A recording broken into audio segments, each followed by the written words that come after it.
welcome to my homestead and welcome to my channel and happy Easter. I'm thinking of possibly doing a live stream later today to talk about first fruits and Easter. It may or may not happen, but just look out for that. In this video, I want to talk about something that's been confirmed.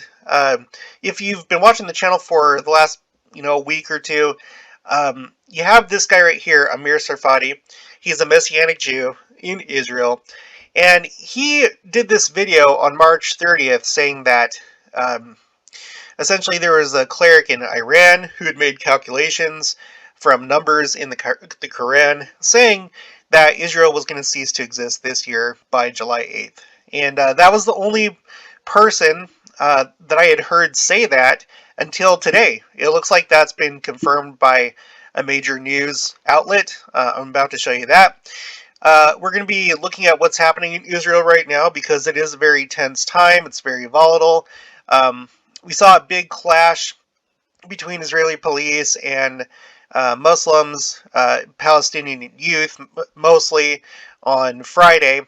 And then yesterday, the first day of Passover, like the first full day of Passover, not really a whole lot happened. It was Jewish Sabbath, and I expected that things would probably just increase, would escalate. But no, that's not what happened yesterday, although there has been stuff going on today, and we're about to cover that, and it could flare back up again. There's a lot of moving pieces. So let's just start with this. So, okay, so Amir Tsarfati, he said, according to what he had heard, that they're expecting Israel to cease to exist by July 8th of this year, and that this would be the last Ramadan. Ramadan is going on right now. Both the Jewish month of Nisan and the Islamic holy month of Ramadan started on the 2nd, which coincidentally was the first day of conference. So, I always like to look at when things kind of coincide like that. So that's interesting. Everyone's expecting things to kind of get crazy because whenever this happens, it happens sometimes, not all the time, when Ramadan matches up with Nisan, which is the month of Passover. But things kind of usually get tense. We just had an 11-day war. 11-day or 11-week? I think it was 11-week war last year in 2021. That was pretty intense, and they're thinking that could happen this time as well. But okay, so anyway, let's look at this. What I found today, this is on RIOTS. And I don't have the full article because I'm not going to subscribe, but it confirms it. It says, "End times prophecy for Israel: the apocalyptic Quranic prophecy electrifying Palestinians." Okay, so it looks like this is actually a thing. I had a hard time when I first saw this video. I had a very hard. Well, I didn't find anything to back this up, so I was just kind of taking it with a grain of salt. But now that RIOTS is reporting it, it says, in a recent survey, 73% of Palestinians backed a prediction popularized by Hamas preacher and YouTube icon Bassam Jarrah that Israel will collapse by June 2022. Why is this wild fantasy of destruction so popular? Now, this is a little bit different from what we heard from Amir Tsarfati, so I don't know if this is like a variation, because I'm pretty sure that he said in this video that it was an Iran, let's see, does it say right here? A guy from Iran that had made this calculation. I'm looking at the captions to see if I can, well, whatever, it doesn't matter. So, according to this video, with what he heard, it was supposed to be July 8th, but this one seems to be coming from a different place, from Hamas, and that it's actually June 22nd, which is about a month and a half away. I don't know if it's like by the beginning of June. Probably not, because they're going off of their calendar, but June 2022. Okay. Let me just read what I can right here. The most interesting finding in the latest Palestinian public opinion survey shows that 73% of Palestinians polled in the West Bank and Gaza Strip believe the Quran includes a prophecy regarding the demise of the state of Israel. We'll just end it right there. So, yeah, that's a real thing. So that's very serious because Um, I know there's a lot of good Palestinians, but things like this can like exacerbate um, an already existing problem, or when there's like tensions. Obviously, if the vast majority of Palestinians buy into this, then they may be more willing and daring to do certain things. And then if it goes beyond just the Palestinians, which I think it probably does, this could have very serious repercussions. Okay, so now we had this happen, and I don't know. This probably ties in to this. Okay, this this calculation, this prophecy, may have led to this. What I'm about to read. Hamas calls for an escalation against Israel as tensions spike over Temple Mount.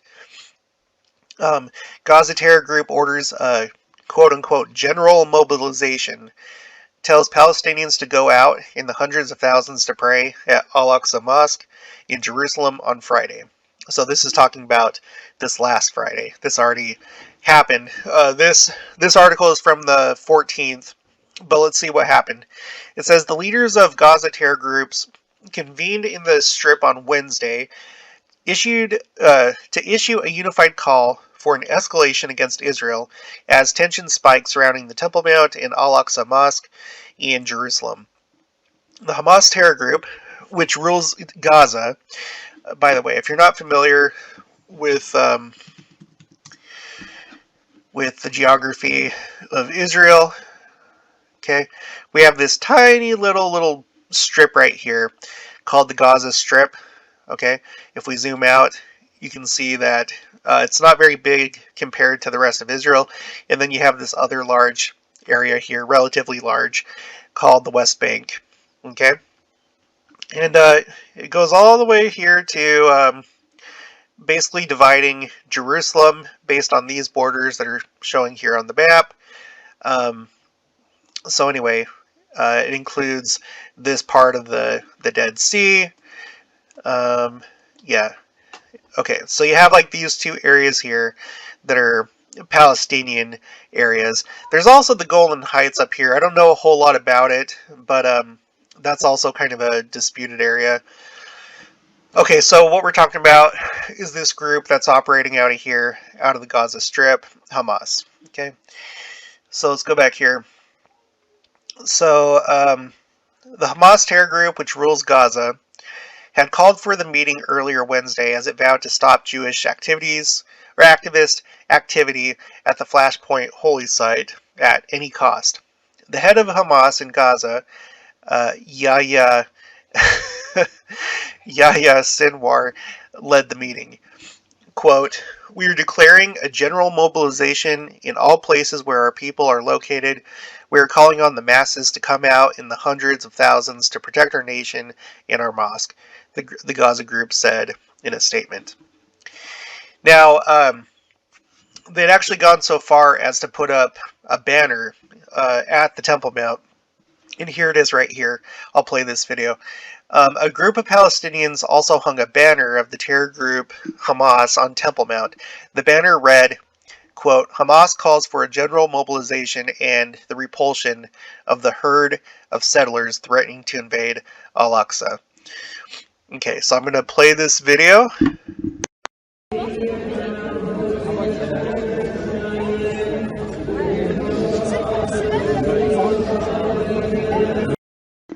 Okay, so there it is right there. This post on Twitter, this is from yesterday. So I don't know. I don't know if it's been there this whole time since like Wednesday, but it looks like at least as of yesterday, this was up there.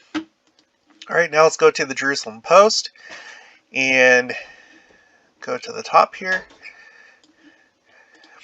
Okay, it says Israel is walking a fine line between war and peace. Analysis. No matter what Israeli security forces will do, they will be blamed by one side or the other. So that sucks.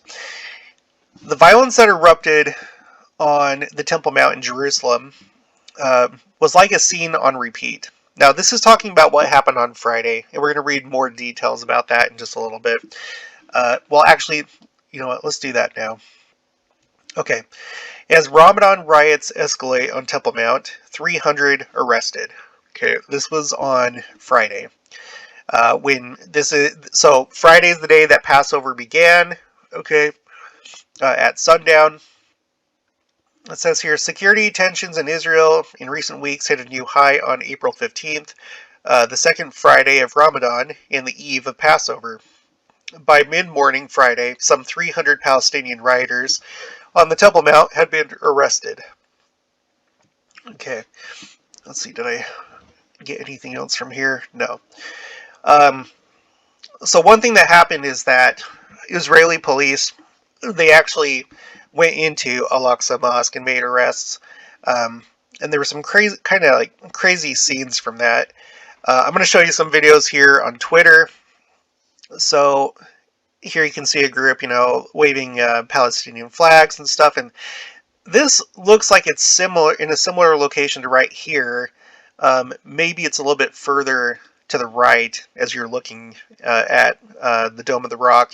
So I don't know if it's like over in this area. But anyway, you don't see the banner here. There is some kind of like banner type thing here that has a number 6 on it. So I don't know what that is. Anyway, you come up here. I'm going to play the audio for this. So here's this video.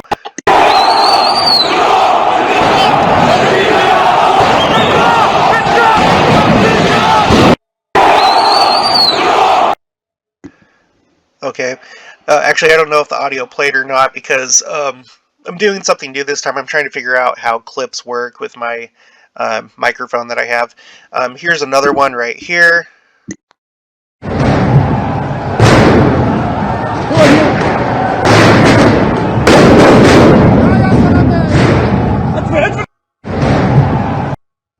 So that's inside Al-Aqsa Mosque. Here you can see someone getting arrested. This dude right here in the white hoodie. Here's some more footage inside the mosque. حاصروا كل الشباب اللي اقتحموا المسجد القبلي بالوقت. شفنا مخطوط وقنابل فوق.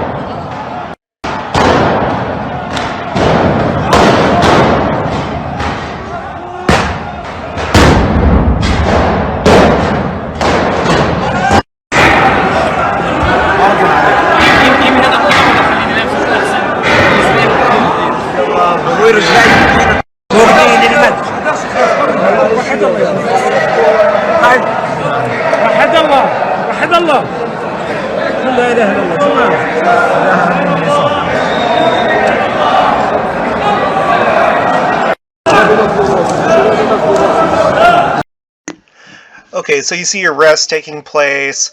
There was stuff going on outside, obviously. So it was pretty intense. Okay, this was on Friday. Like I said, nothing really happened yesterday.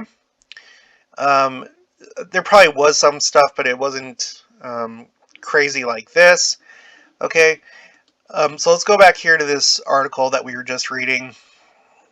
Okay, so the violence that erupted on the Temple Mount in Jerusalem, what we were just watching on Friday, was like a scene on repeat. Violent rioters armed with stones, fireworks, and wooden planks confronted hundreds of well-armed Israel police officers. Close to 500 Palestinians were arrested and dozens injured. It was a scene that last year led Hamas to fire 7 rockets from the Gaza Strip toward Jerusalem, leading to, an 11-day, not 11 weeks, so 11-day conflict, dubbed Operation Guardian of the Walls by the IDF. This year so far, there have only been warnings from Fatah, Hamas, and other terrorist groups in the blockaded coastal enclave, saying Jerusalem is their red line that cannot be crossed. Okay. Several radical Jewish Israelis have been arrested for trying to enter the Temple Mount compound to perform ritual sacrifices there over the past few days. So that's new information too, because if you'll recall, there was kind of a extremist Israeli group that was calling for people to do sacrifices on the Temple Mount, and they were offering cash rewards, which helped, I think, kind of get the ball rolling with this whole situation. On Sunday morning, Israel police once again entered the Temple Mount compound. Now, this is talking about today now. They entered the Temple Mount compound after Palestinians attempted to block Jewish visitors from entering the site. Police said that hundreds of masked youth had, again, stockpiled rocks and iron bars to prevent Jews from entering the compound. Later that morning, this morning, several egged buses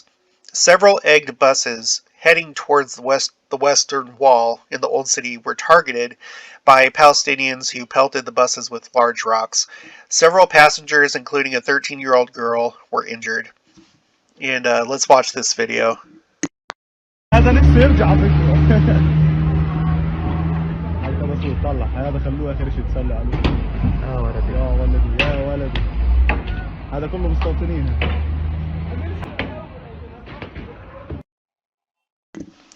So that was a bus headed toward the western wall, presumably mostly Jewish people in there, being attacked by Palestinian youth. The videos from the compound since Friday, including footage of police officers clubbing worshippers and smoke grenades exploding in the mosque itself, could have been the match needed to light the rocket launchers in Gaza. Okay, so now the thing about it, I should have looked this up. Next time it will be a regional war, Hamas. So last time this happened, they said, okay, let's look at this right here. Israel preparing for next Hamas war. This is Jerusalem Post. I'm going to do a search for regional. Okay, so last year, okay, so it says, though Hezbollah remained silent during the fighting on Wednesday, so this is last year, its leader, Hassan Nasrallah, threatened regional war should Israel attack holy sites in Jerusalem.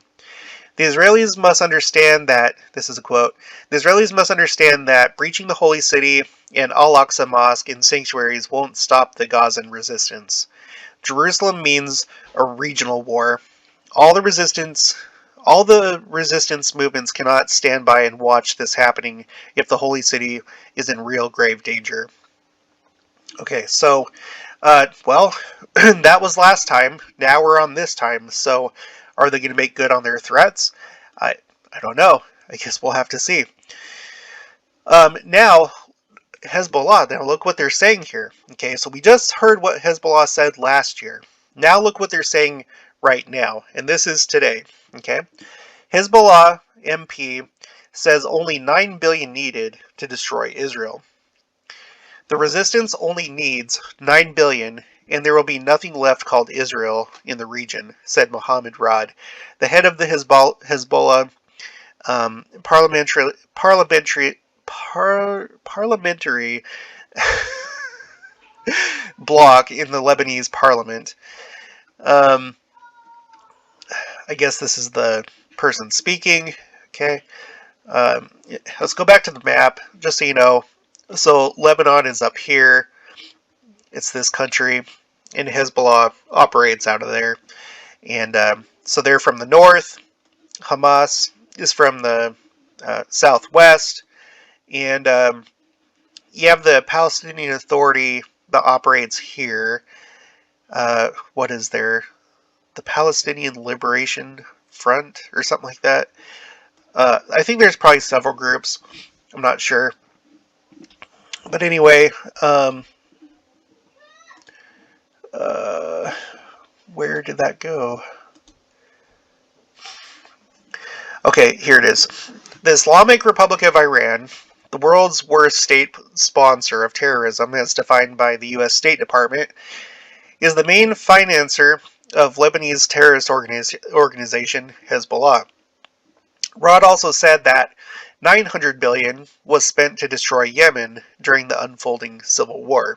So he's making the case, look, it cost 900 billion to take care of Yemen, so all we need is just 9 billion, okay? Like 10% of that to take care of Israel. Okay, so So that's kind of concerning. Okay, so obviously right now, Hezbollah is riled up. Hamas is obviously riled up. There's been a lot of things coming out of Jordan, the Palestinian Authority, of course, Turkey. So everybody's riled up right now with what's going on. And I think what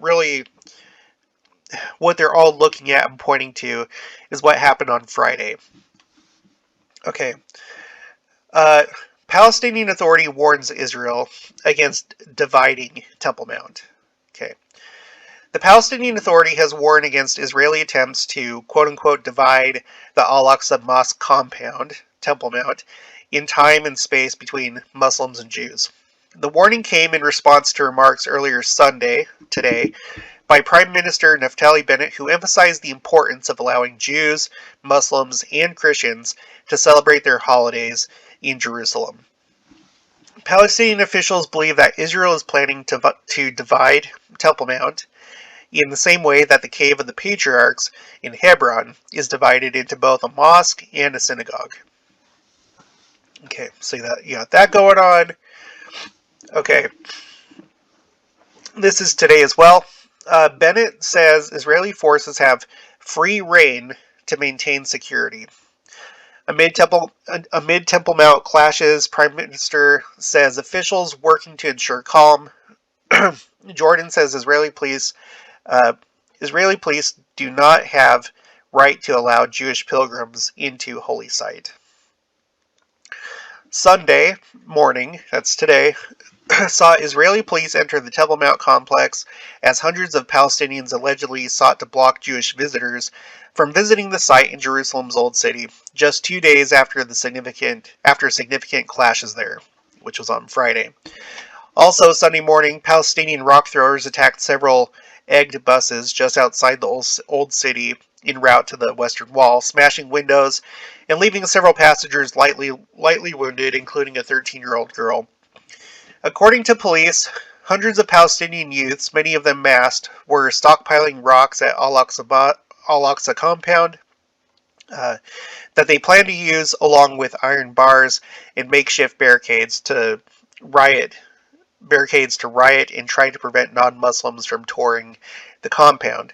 According to the Red Crescent, 17 Palestinians were, there's 17, I'm not saying that means anything, but another 17. 17 Palestinians were treated for injuries sustained in clashes with police at the site Sunday morning, 5 of whom were taken to the hospital. Police said that 9 Palestinians were arrested. Police officers worked to distance the Palestinians and allow the visits to go ahead, and Jewish visitors were later seen touring the site. Okay. Passover this year intersects with the Muslim holy month of Ramadan, which normally sees increased tensions around the Old City. Sunday is also Easter, with Christian pilgrims expected in the Old City. The confluence of the holidays this year has been seen for months as potential kindling for an eruption of violence. So they basically saw this coming. They were looking at, okay, we got a lot of things converging at the same time. This is probably going to be a rough ride. And yeah, that's what it's been so far. Jordan's king accuses Israel of illegal provocation measures on Jerusalem's Temple Mount. Islamist Party to freeze role in Israel's ruling coalition over Al-Aqsa tensions. So this is the that Ram party that helped get Naftali Bennett into power. They're threatening to pull out because of what's going on right now. It says a prominent figure in the Islamic movement urges Mansour Abbas' United Arab List to abandon a government that attacks women and children and the elderly on Al-Aqsa, but party unlikely to do so, sources say. So there's people that don't think that they'll really do it. Okay, and I think that's it. So that's what's going on today. Things have flared back up a little bit. There's been new developments. There's been a few more attacks. Hezbollah is kind of getting involved and calling for the destruction of Israel with only $9 billion. The situation right now is similar to last year, so it wouldn't be a surprise if a conflict broke out. But again, is Hezbollah right? Is it going to become a regional war this time, or a regional conflict? It looks like this time, if this does happen, they would start joining in. And with what's going on with these banners right here, the prophecy that now has been confirmed by RIOTS, anything's possible. We're just gonna have to keep watching and see what happens. But I feel like things are pretty volatile right now. But only time will tell what actually happens. Is this gonna dwindle out and everything will be okay, or is this gonna be the start of Armageddon? I don't know. We'll just have to see. Alright, if you haven't already, please make sure to subscribe, like this video if you liked it. Put your thoughts and opinions down in the comments below. Also make sure to share this, and I'll talk to you guys later.